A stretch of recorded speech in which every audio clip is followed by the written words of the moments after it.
Hey everyone, this is Brooke Bonder again for our Inspiration Station.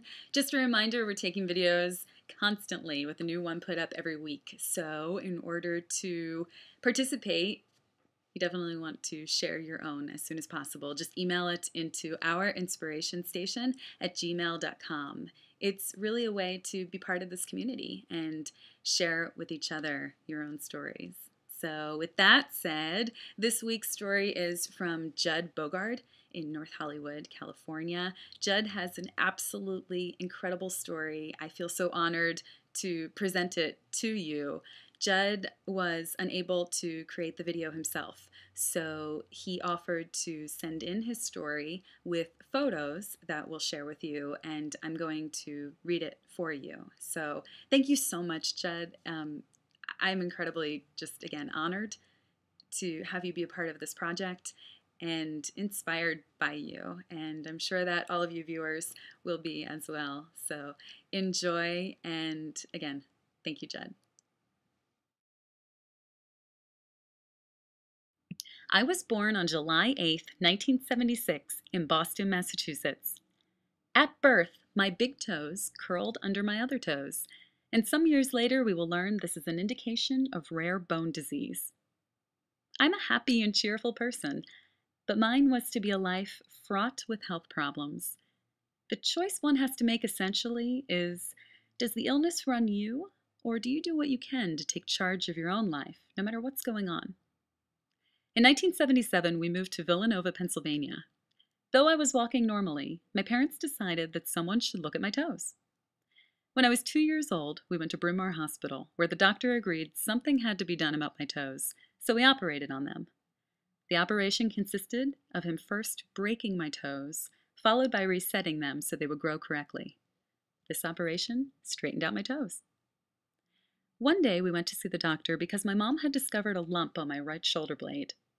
After several hours of nurses feeding me crackers and Coca-Cola, the doctor said he thought it was cancer. After having a biopsy done, the cancer theory was disproved. I was then shuffled off to physical therapy, and after 1 year we stopped going because it was not helping. There had been a lot of drama, and yet no real answers. I'll never forget the day my friend Courtney and I were playing outside in the snow when she pulled my arm too hard, after which my arm was in constant pain. My mom took me to the doctor's office, one of the top 5 orthopedics, where they did a full-body x-ray and discovered I had 7 extra bones in my body that should not have been there. At this time, the doctor had no idea what to do, and he asked my parents to give him 6 weeks to come up with an answer. So while we waited, I played with my neighborhood friends. It was like one big happy family, and I was the little guy. When we played, everyone in the neighborhood participated. No matter what we did, I was always told what was going on and included.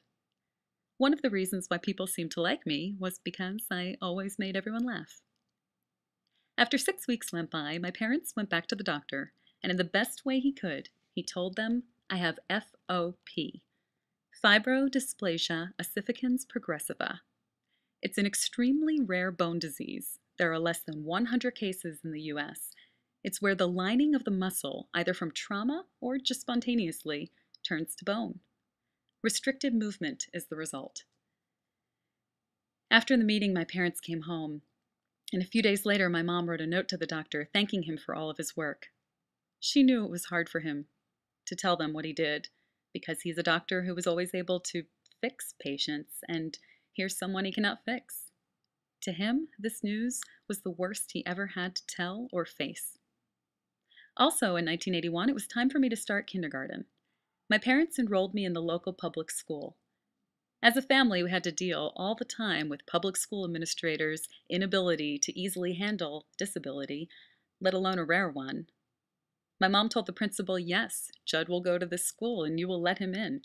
If he should happen to fall, we will not sue or hold you responsible. The principal knew she legally had to let me attend her school, and after what my mom said, she agreed to let me in. We moved back to Wellesley, Massachusetts in 1982, where I always attended public schools. I then decided to go to Emerson College in Boston, where I discovered myself both personally and professionally. I chose to attend Emerson not only for its known educational focus on film and television, but also for its reputation for giving students unparalleled hands-on experience. My experience there prepared me to embark on a successful career in TV.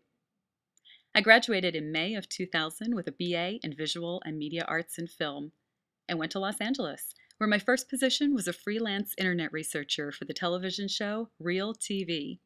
I have been working consistently in reality TV ever since, as a logger for 20th Century Fox's Small Town X, and then in what would become a 4-year career for Gold Coast Productions. I began my career at Gold Coast as an assistant librarian on Rendezvous and was later promoted to segment producer for Blind Date and the show's Too Hot video. In all, I have amassed over 8 years of hands-on TV and film experience, and I consider myself a valuable addition to any production.